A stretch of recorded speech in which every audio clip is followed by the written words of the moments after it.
a la palabra, acompáñeme a las escrituras. Vamos a ir al libro de Romanos, capítulo 8. Romanos, capítulo 8. Vamos a estar leyendo el versículo 2. Recuerde que los días jueves estamos hablando acerca de principios del reino de Dios. Ese es el temario que estamos llevando a cabo, principios del reino de Dios. Y en Romanos capítulo 8, versículo 2, leemos la escritura que dice: porque la ley del Espíritu de vida en Cristo me ha librado, en Cristo Jesús, me ha librado de la ley del pecado y de la muerte.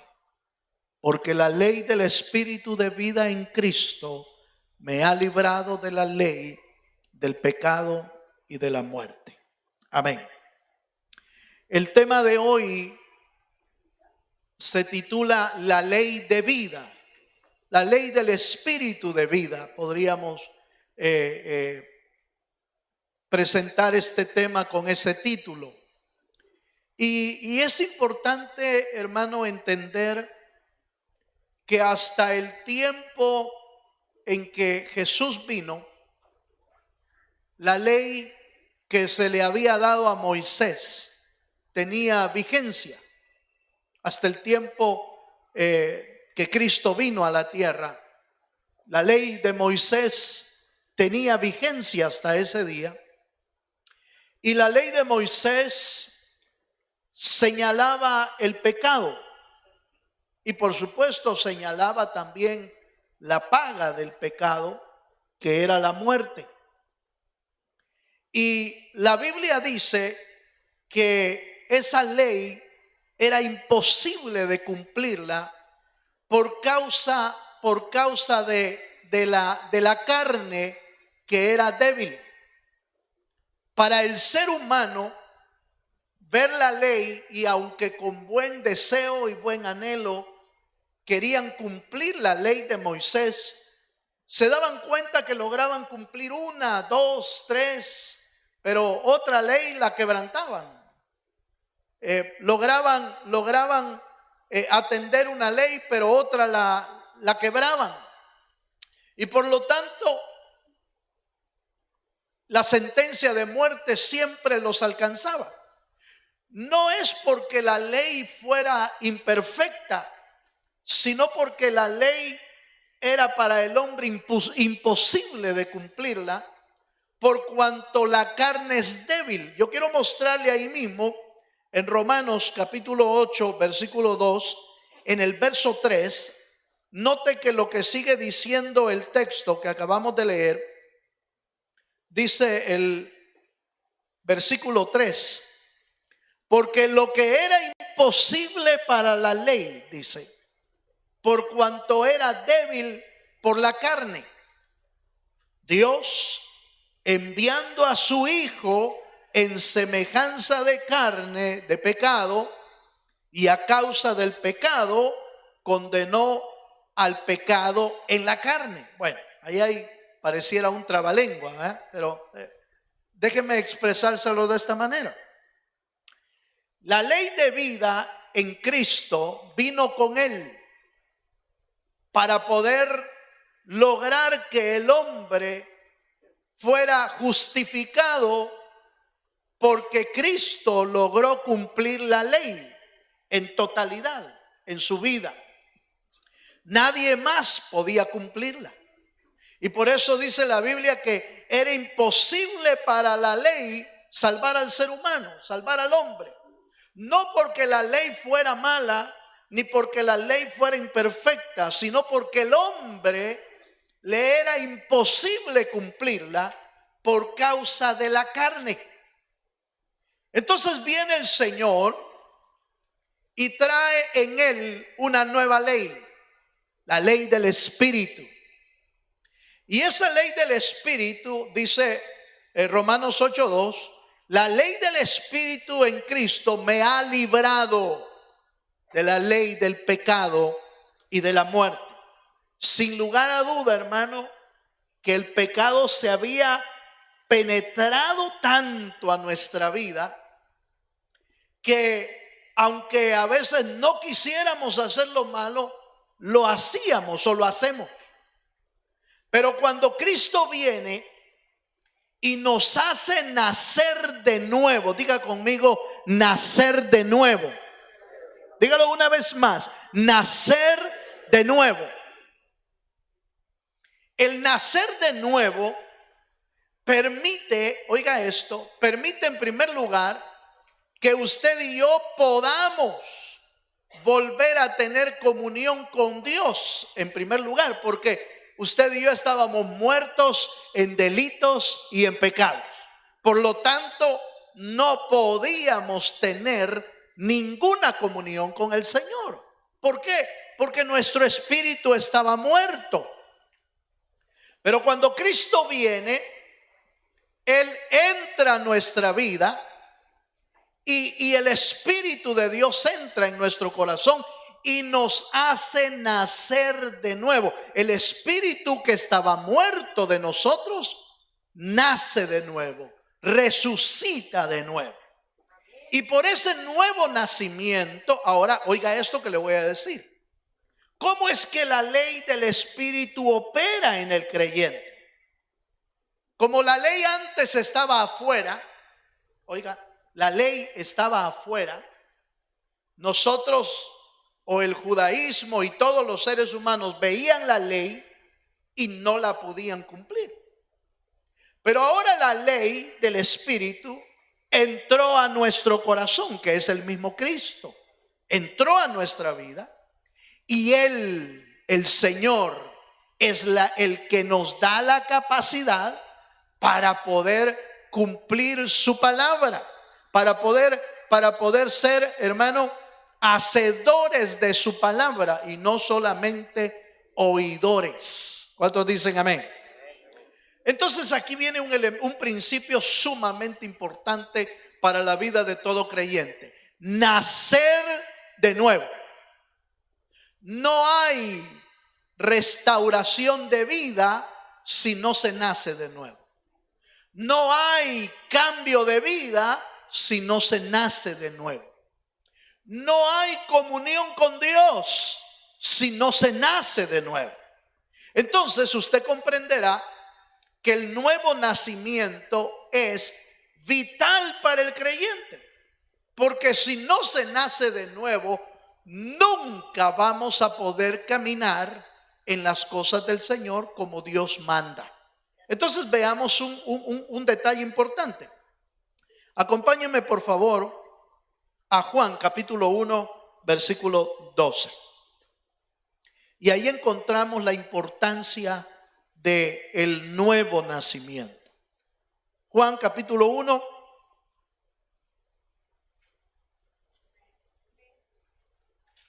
¿Lo tiene, hermano? Bueno, leemos desde el versículo 11. Verso 11 dice: a lo suyo vino y los suyos no le recibieron. Mas a todos los que le recibieron, a los que creen en su nombre, les dio potestad de ser hechos hijos de Dios. Verso 13: los cuales no son engendrados de sangre, ni de voluntad de carne, ni de voluntad de varón, sino de Dios. Los hijos de Dios no son engendrados humanamente. Los hijos de Dios son engendrados por el Espíritu. No nacen de nuevo por voluntad de varón, nacen de nuevo por voluntad de Dios, por voluntad del Espíritu. De ahí que usted y yo comprendemos ahora y entendemos que no todos los seres humanos son hijos de Dios. Los seres humanos son criaturas de Dios, hechos por Dios. Pero los hijos de Dios son los que nacen de nuevo por el Espíritu. ¿Cuántos entienden eso? ¿Cuántos entendemos eso? Ahora, interesantemente, hermano, en el nuevo nacimiento se llevan a cabo operaciones importantes en nuestra vida. Operaciones que nadie las puede hacer, solo Dios. Yo diría que el día en que usted y yo recibimos a Cristo, que en verdad recibimos a Cristo, porque usted va a comprender, hermano, que a veces uno dice, sí, yo ya lo recibí, pero en realidad no le abrió el corazón. En realidad no se arrepintió de los pecados. En realidad no le dijo al Señor, toma control de mi vida. Pero cuando realmente nos arrepentimos y abrimos nuestro corazón al Señor, el Señor viene, resucita nuestro espíritu y Cristo entra a nuestro corazón. ¿Cuántos dicen amén? Ahora bien, usted y yo no lo vemos, pero se llevan a cabo operaciones, hermano, de veras sobrenaturales, increíblemente sobrenaturales. Se llevan a cabo en nuestra vida operaciones que nadie más puede hacer sino Dios. Por ejemplo, acompáñenme a la escritura y vamos a ver esta noche, con la ayuda del Señor, por lo menos 3 operaciones que produce el nuevo nacimiento. 3 operaciones. Número 1, la primera operación, es que Él trae vida a nosotros. ¿Por qué vida? Porque estábamos muertos, hermano. Mire lo que dice la escritura. Acompáñeme a Efesios capítulo 2, versículo 1. Efesios capítulo 2, versículo 1. La primera operación que el nuevo nacimiento hace en la vida de una persona es que trae vida al creyente. Efesios 2:1 dice, ¿lo tiene, hermano? Y Él os dio vida a vosotros cuando estabais, ¿qué dice? Muertos en delitos y pecados. Ahora, por favor, quiero que tome usted muy en cuenta lo que estoy diciendo. Si usted viera resucitar a alguien, ¿le asombraría? Si usted viera resucitar a alguien en lo físico, usted ve de repente hay una persona muerta ahí y hay una operación de plano de Dios o algo por el estilo y una persona vuelve a la vida, resucita. De plano, hermano, es capaz que algunos vivos caen muertos. Aleluya. Es capaz que algunos al verlo se espantarían tanto que de plano caerían ellos mismos ahí ante tan impresionante milagro. Pero ¿cómo somos los creyentes, hermano? Que no nos sorprendemos de lo que Dios hizo en nosotros, que resucitó nuestro espíritu que estaba muerto. Lo que pasa es que no lo vemos. Pero lo que Dios hizo en nosotros, estando muertos en delitos y pecados, es exactamente levantar de la tumba, del féretro, es levantar a un muerto. Dios resucitó nuestro espíritu muerto en delitos y en pecados, lo levantó de la tumba. Y ese levantamiento, aunque no se puede ver, es tan milagroso como levantar a un muerto físico. Aunque no se vea tan asombroso. Pero el que usted y yo andemos caminando hoy buscando a Dios es un milagro hecho por Dios. Dele un fuerte aplauso al Señor. Aleluya. Y por supuesto, mientras el testimonio del convertido sea más fuerte, impresiona más. Un día platicando yo con algunos hermanos, estábamos platicando acerca de esto, de la conversión, de la resurrección, y de repente me dice uno, Hermano, es que de veras, a mí tuvo que hacerme Dios un milagro para poder estar hoy en la iglesia y buscando al Señor. Y entonces empieza él a compartir su testimonio de conversión y de cómo había sido él antes. Mire, y cuando me empezó a contar cómo había sido, de plano dije yo, este es otro hombre. Porque era un hombre que se agarraba con medio mundo, se peleaba con medio mundo, estuvo en luchas, en pleitos y en peleas en las que casi lo mataron a él, y también él casi mató a otros. Entonces, a medida que él me lo iba contando y me iba contando lo que había hecho, con quién se había agarrado, con quién casi se mata, y mire hermano, el machete me pasó así, mire, y pasó así, y yo le tiré a la cabeza, pero no lo agarré.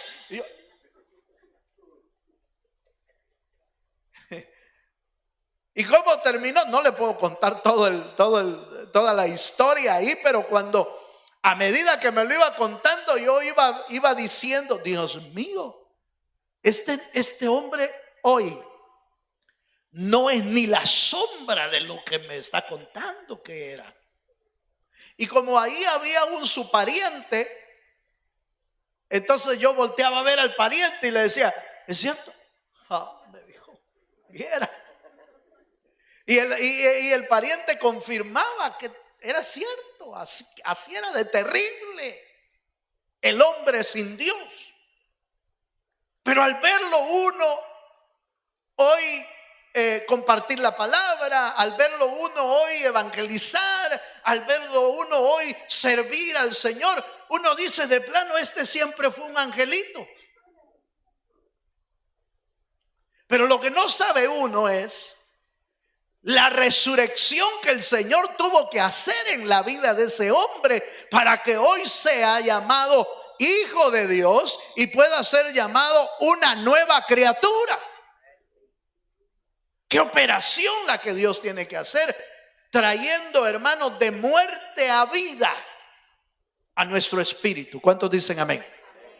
Entonces el nuevo nacimiento es tan importante en la vida del creyente, porque si no hay nuevo nacimiento no hay vida. Por eso es que el ser humano sigue igual. ¿Cómo no?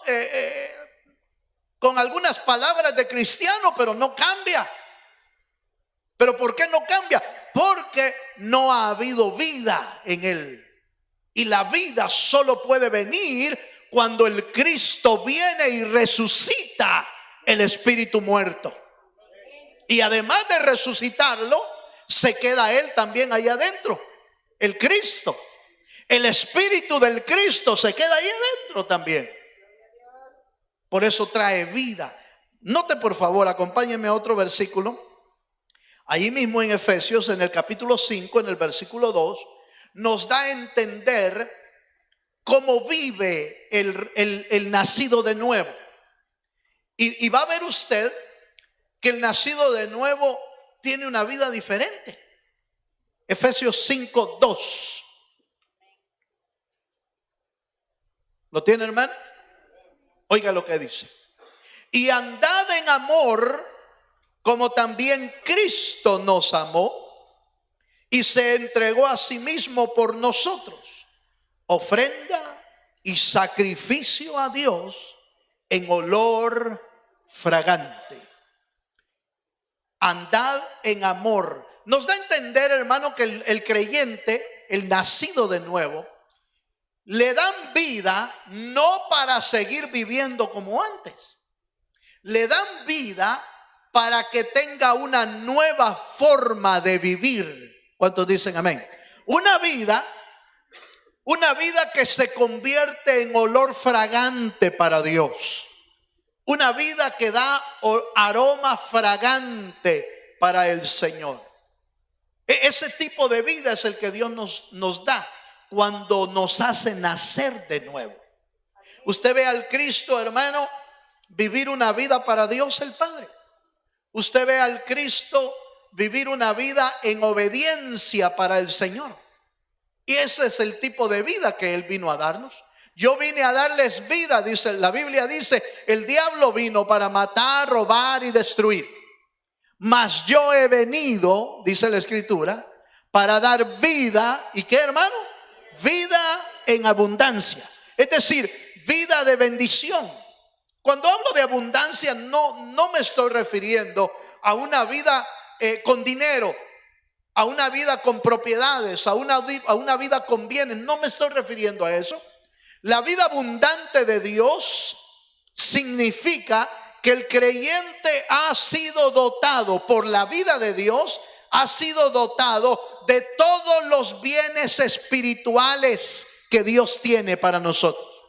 Los mejores dones espirituales están en la palabra. La Biblia habla de frutos, la Biblia habla de dones, la Biblia habla de amor, de paz, de templanza, de benignidad.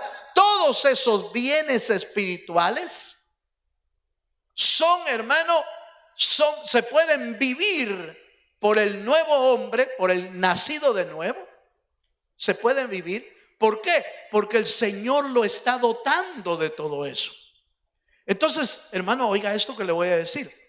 Nadie puede decir, ningún creyente podría decir que si ha nacido de nuevo, no puede cambiar. No puede decir eso. Ningún creyente puede decir, si yo he nacido de nuevo, no puedo dejar mi manera de vivir. No puede ser eso. ¿Por qué? Porque Cristo vino a morar y a vivir en el corazón. Y Cristo cambia cualquier vida. ¿Cuántos dicen amén? Amén, hermano. Bueno, veamos otro pasaje. Sígame, acompáñame un poquito más. Juan capítulo 6, versículo 63. Entonces, estamos viendo la primera operación que el Señor hace en el nuevo nacimiento, es traer vida. Juan 6, 63 dice, el Espíritu es el que da vida. Oiga, ¿lo tiene, hermano? El Espíritu es el que da vida. La carne para nada aprovecha.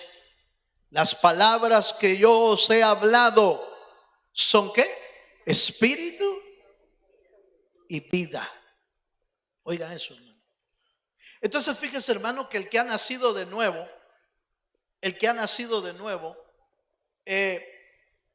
aprovecha lo que el Señor ha puesto en su espíritu. Lo aprovecha bien. Se da cuenta, oiga esto, el creyente nacido de nuevo, en algún momento del proceso de Dios en su vida, se da cuenta que las cosas de la carne no aprovechan para su vida. No aprovechan. Alimentar la carne, llenarse de los apetitos de la carne, seguir pecando, pues, vaya. Seguir pecando no nos edifica. Seguir pecando no nos bendice. Seguir pecando no nos aprovecha para bendición nuestra vida. Lo que nos aprovecha es recibir las palabras de Dios, que son espíritu y son vida. ¿Cuántos dicen amén?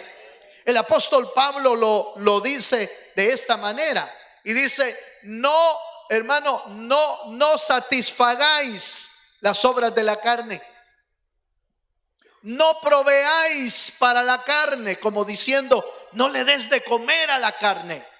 No le des de comer a ese viejo hombre que quiere seguir pecando. ¿Qué es lo que tenemos que hacer con la carne? La Biblia lo dice, crucificad la carne con Cristo Jesús. No proveamos para la carne. Hermano, no busque pecar, no planee pecar, no traiga cosas a su casa que le van a hacer pecar. No lo haga. Porque lo que está haciendo es hacer crecer su carne. Lo que tenemos que hacer es ir al altar y decirle al Señor, Señor, con Cristo estoy juntamente crucificado. Ya no vivo yo, mas Cristo vive en mí. En cuántos vive Cristo en el corazón? ¿Tiene a Cristo en su corazón, hermano? Veamos un poquito más. Veamos otra operación del Espíritu. Primera de Pedro, capítulo 2, versículo 16. Primera de Pedro 2, 16. La segunda operación que el nuevo nacimiento trae es libertad.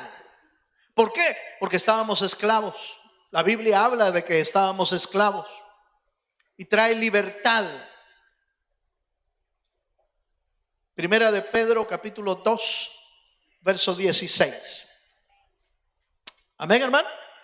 Dice: como libres, pero no como los que tienen la libertad como pretexto para hacer lo malo, sino, ¿como qué dice? Como siervos de Dios. Fíjese, hermano, que los verdaderos libres no usan su libertad para hacer lo malo. Usted ve un esclavo y el esclavo le va a decir, por ejemplo, le va a decir: yo soy libre para hacer lo que quiera. Y usted está delante de un esclavo, no de un libre. Si una persona le dice: bueno, yo ya tengo edad para mandarme y ya tengo edad para hacer lo que a mí se me dé la regalada gana, usted está delante de un esclavo, no de un libre. Porque los libres no usan su libertad para hacer lo malo. Los libres usan su libertad para ser llamados siervos de Dios.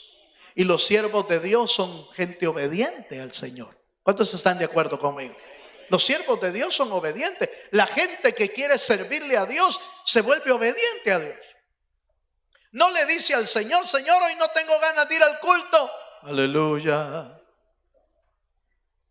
Los siervos de Dios siempre están dispuestos para oír su voz, dispuestos para servirle, dispuestos para aprender de su palabra. Los siervos de Dios siempre están dispuestos para oír algo de Dios. Los esclavos no. Los esclavos los ata el mundo. Dicen: no tengo tiempo para Dios, estoy ocupado, tengo otras cosas que hacer, tengo otras cosas que realizar. Está uno como esclavo. Pero el libre es obediente. ¿Cuántos dicen amén? Ahora, oiga esto que le voy a decir: los esclavos nunca crecen. Los esclavos viven como esclavos toda la vida, a menos que el Dios de los cielos los pueda hacer libres. Cuando Él vino y dijo: el Espíritu del Señor me ha ungido para dar buenas nuevas. ¿A quiénes? A los oprimidos, a los afligidos, para abrirle las puertas de las cárceles. ¿A quiénes? A los esclavos. Pero el esclavo nunca crece. Por eso la importancia de que podamos ser libres en Cristo. ¿Por qué? El que vive en libertad crece. El que vive en esclavitud no. Por eso, hermano, ¿y de dónde saca usted eso? La Biblia lo dice. El apóstol Pablo dice de esta manera: el que es niño espiritual, dice la Biblia, en nada es diferente al esclavo. Entonces el apóstol Pablo compara a los niños espirituales con los esclavos. Ellos no están libres. Usted ve un niño, no puede disfrutar de la herencia de Dios. A los niños no se les puede dar dinero porque lo malgastan, ¿sí o no, hermano? Al hijo pródigo que se fue de la casa, ¿cómo no? Ya tenía bigote, ya tenía barba, quizás ya estaba grande, pero le dieron su parte de la herencia. ¿Y qué fue a hacerlo? Lo fue a malgastar. ¿Por qué? Porque era un niño espiritual. El niño que se fue de la casa El niño que decía: yo soy libre para hacer lo que quiera, pero era esclavo del pecado. El niño que decía: yo ya tengo edad para tomar mis decisiones, se fue, tomó sus decisiones y fue a malgastar todo lo que Dios le había dado, lo que su padre le había dado, hasta que entendió, dice la Biblia, que volvió en sí y entonces volvió a la casa. Entonces empezó a crecer. Cuando uno se arrepiente y vuelve a la casa de Dios, empieza a crecer. Pero cuando sigue vagando y haciendo lo que uno quiere, no crece espiritualmente. ¿Cuántos me están entendiendo, hermano? Entonces la libertad de lo que yo le estoy hablando es libertad para adorarle, es libertad para servirle, es libertad para crecer espiritualmente. Por eso dice la Biblia: y conoceréis la verdad. ¿Y qué dice, hermano? Y la verdad os hará libres. La verdad liberta. Para toda mentira del diablo que esclaviza, hay una verdad de Dios que liberta. La palabra tiene una verdad.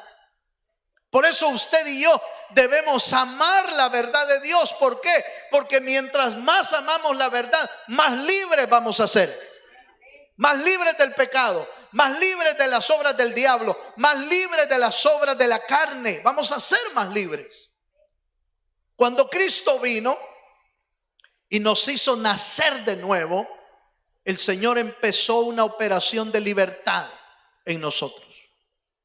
No perdamos esa libertad en Cristo Jesús. Veamos un versículo más. Acompáñeme, por favor. Leemos en Santiago capítulo 1, versículo 24. Abra su Biblia ahí, si trajo Biblia. Aleluya. Abra ahí su Biblia. Santiago 1, 24. Leemos. Porque él se considera a sí mismo y se va y luego olvida cómo era. Mas el que mira atentamente en la perfecta ley, la de, ¿qué dice? La de la libertad, y persevera en ella, no siendo oidor olvidadizo, sino hacedor de la obra, este será bienaventurado en lo que hace. Este será bienaventurado. La palabra bienaventurado es 3 veces dichoso, 3 veces bendito de Dios. Pero ¿quién es el que es bienaventurado? Santiago compara al hombre que se mira en el espejo y que duró segundos en verse en el espejo y se fue y se olvidó de lo que vio. Pero el que ve atentamente en el espejo de Dios, que es la palabra, el que ve atentamente en la perfecta ley de Dios, en la de la libertad, ese hombre se convertirá en un hombre bienaventurado.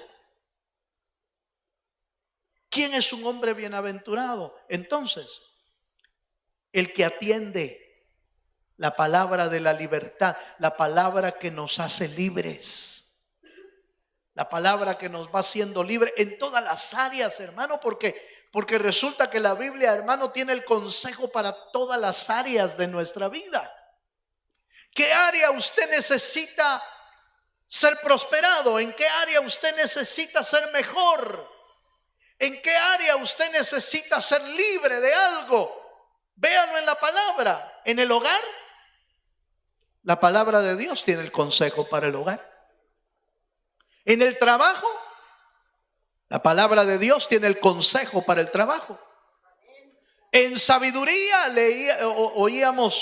decíamos en el área de discipulado el día lunes, Les decía yo, mira hermano, la Biblia es tan linda que dice, si alguno es falto de sabiduría, ¿qué dice hermano? Pídala. Pídala a Dios. Y Dios, que es rico hermano y es grande en misericordia, Él nos dará la sabiduría que Él tiene sin medida. Todo lo que usted y yo necesitamos lo tiene Dios, lo tiene su palabra. Por eso necesitamos amar su palabra. Mire, en las áreas que usted se siente un perdedor, perdón la expresión, pero en las áreas que usted siente que está perdiendo, las áreas que usted siente que no le va bien, ¿qué es lo que necesita? Necesita ir a la ley perfecta, a la ley de la libertad, a la ley que trae vida. El libro de los Salmos dice, la ley de Jehová es perfecta. ¿Qué dice hermano? Que convierte el alma, que transforma el alma. Tenemos que ir a la palabra, tenemos que acudir a la palabra, tenemos que estudiar la palabra. Y la verdad nos va a traer libertad. ¿Cuántos dicen amén? Cuando el Señor vino y nos hizo nacer de nuevo, Él trajo libertad a nuestra vida. No vivamos como esclavos, porque Él vino ya a hacernos libres. Si vivimos como esclavos es porque, hermano, no le estamos permitiendo a Dios que siga operando en nuestra vida. Le estamos permitiendo al diablo que siga operando. Y número 3, acompáñame a un pasaje más. Voy a referirme todavía a la libertad en Gálatas capítulo 5, verso 1.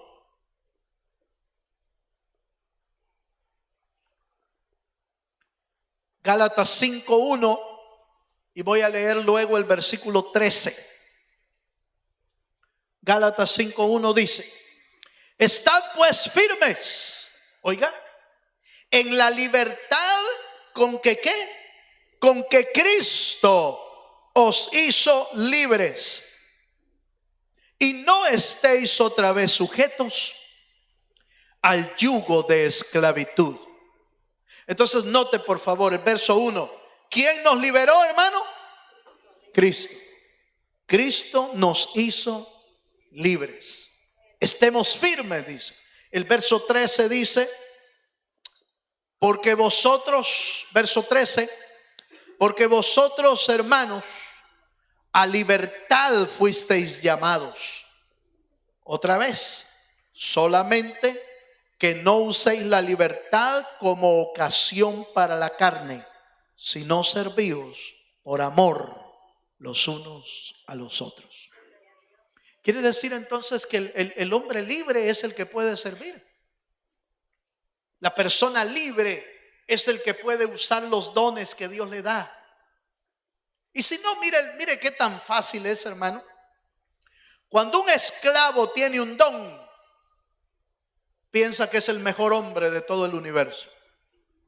Piensa que no hay nadie como él. ¿Por qué? Porque lo tiene atado el orgullo. Lo tiene esclavizado el ego. Lo tiene encadenado el egoísmo.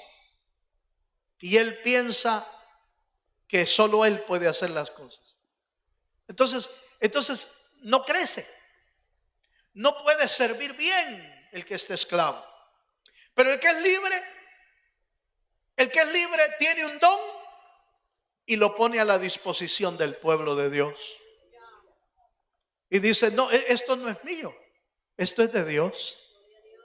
Por lo tanto lo voy a usar para servir al pueblo del Señor. Ese es un libre que lo pone a la disposición. Mire, la gente esclava no puede enseñar lo que sabe, lo que conoce, no lo puede enseñar. Porque es egoísta. En los trabajos, ¿cuántos hemos encontrado gente egoísta en los trabajos? Que no quiere enseñarle a otro, sobre todo al nuevo, al recién llegado al trabajo. Mire, no le quieren enseñar. Yo recuerdo una persona hace mucho tiempo, joven, hace poquito pues. Uno que me dijo, mire, le voy a explicar una sola vez. Y si aprende, bueno. Así que ponga atención. Esto se hace así, mire. Y hermano, en 2 minutos me dijo todo lo que tenía que hacer. Y se fue.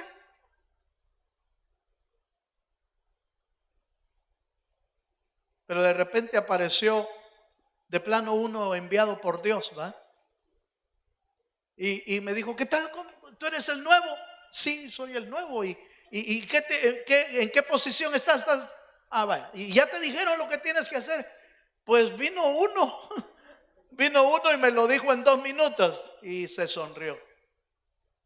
Sí, no le hagas caso. Te voy a explicar cómo se hace. Dice, mira, esto se hace así, se hace así. Hermano, qué maravilla. Qué maravilla de la gente libre que no es egoísta. Qué maravilla de la gente libre que enseña lo que sabe. Enseña el don, el talento que sabe. No piensa que él es el único. Pero el esclavo no. El esclavo no, hermano. No puede compartir lo que Dios le ha dado a él. Por eso le decía, el libre es el que crece. El libre es el que sirve. El libre es el que bendice. ¿Cuántos dicen amén? Por lo tanto, hermano, vuelvo a repetir estas palabras. Estad firmes en la libertad con que Cristo nos hizo libres. No vivamos más como esclavos, vivamos como libres. Para eso apareció el Señor, para darnos libertad. Y número 3, tercera operación que el Señor hace en nuestra vida. Hermano, la vida de Dios, el nuevo nacimiento, nos hace empezar a vivir una vida justa. Así deberíamos de aprender a vivir, con una vida justa.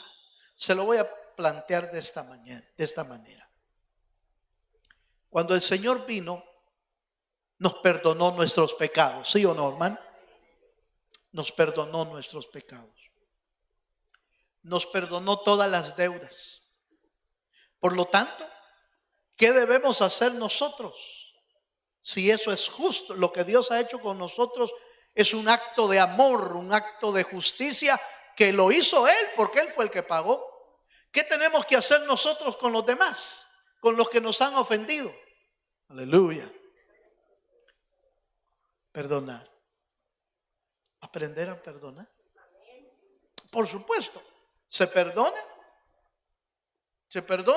se echa eso al fondo de la mar, se deja que el Señor sane la herida y por supuesto, usted vea qué tan conveniente es estar cerca del ofensor.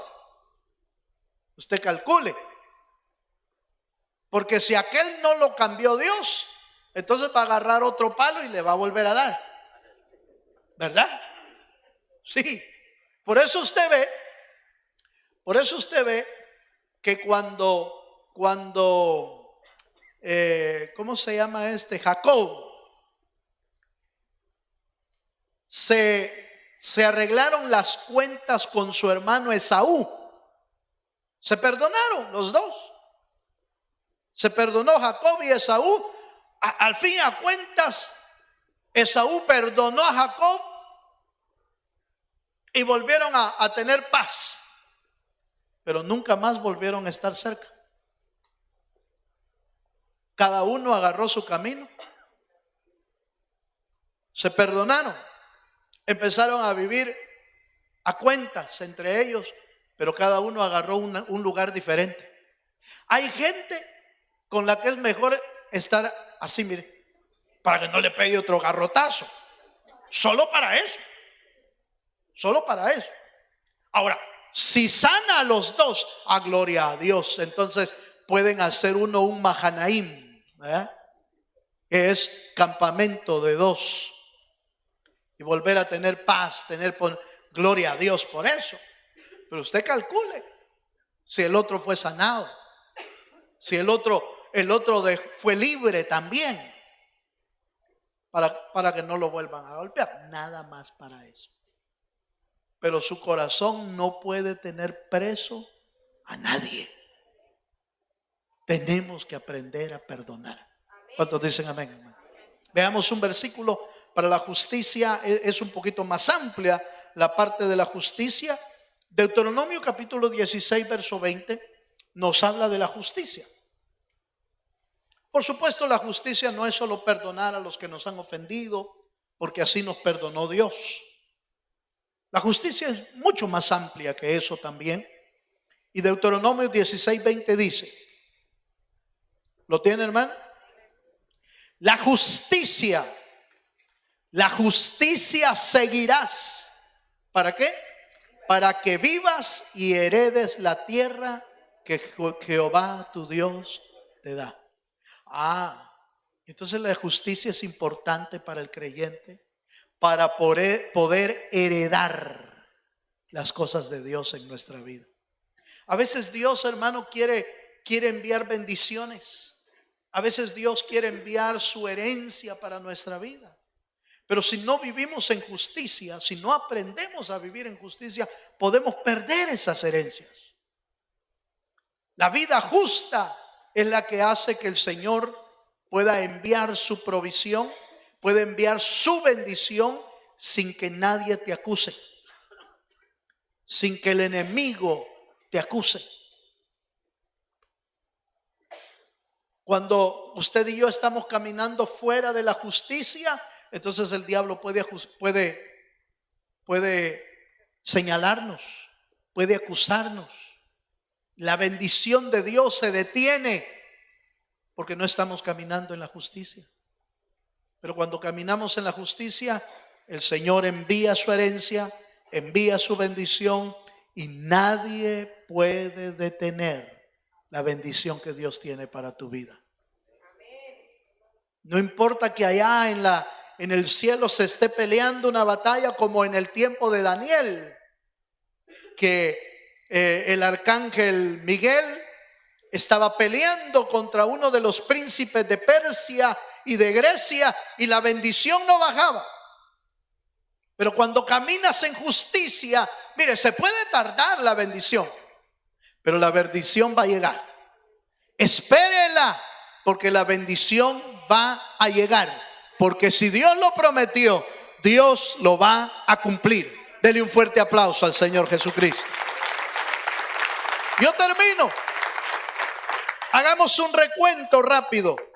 El nuevo nacimiento trae la ley de vida a nuestro corazón. Cristo trajo la ley de vida que hace, hermano, que nos libre de la ley del pecado y de la muerte. Cristo trajo esa ley. Y cuando Cristo entra a nuestro corazón, la vida de Dios empieza a trabajar en nosotros. El nuevo nacimiento produce vida. Oiga esto. El nuevo nacimiento produce vida, produce libertad y produce justicia en la vida del creyente. 3 elementos indispensables para poder vivir en el camino del Señor: vida, libertad y justicia. Eso solo lo puede tener el nacido de nuevo, nadie más. Póngase de pie, por favor. Póngase de pie y vamos a orar al Señor un momento, diciéndole: Señor, sigue obrando en mi vida, sigue operando, Señor. Si usted necesita vida de Dios, si usted necesita libertad de Dios, si usted necesita justicia de Dios, digámosle esta noche al Señor: Señor, que tu espíritu de vida, el espíritu de vida, pueda traer a mi corazón esa operación, Señor. Cierra tus ojos. Oramos al Señor un momento. Aleluya, Señor, muchas gracias. Los que queremos vivir como libres, los que queremos vivir como libres, Le podemos decir esta noche al Señor: Señor, yo quiero vivir como libre y no como esclavo. Si usted quiere venirse adelante un momento para decírselo y decirle: Señor, que la ley del Espíritu de vida me liberte de la ley del pecado y de la muerte. Yo quiero vivir en la vida de Cristo.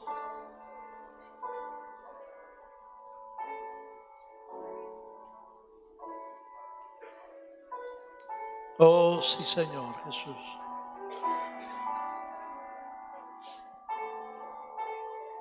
Queremos vivir para ti, Señor. Si Dios puso vida en ti, vive para Él. Si Dios puso libertad en ti, sé libre para servirle.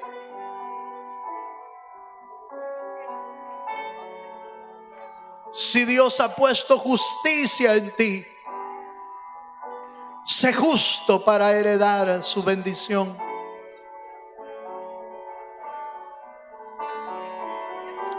Danos tu vida, Señor.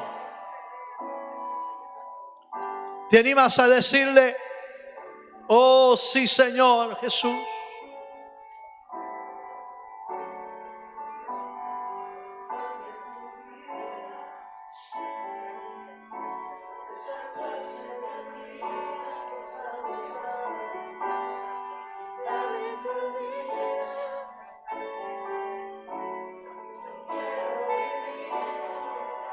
Solo para ti, Señor, queremos vivir.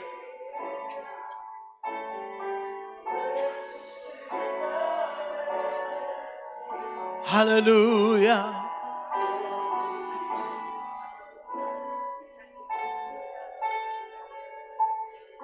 Oh, te bendecimos, Señor.